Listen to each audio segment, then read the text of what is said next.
शुक्लपक्षे त्रयोदश्याम् अद्यवासरः भृगुवासरे लक्ष्मीवासरे शुभवासरे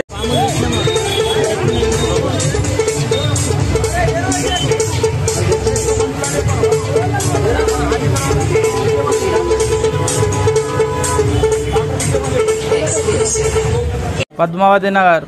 youth సభ్యులకు తెలియజేయడమేమనగా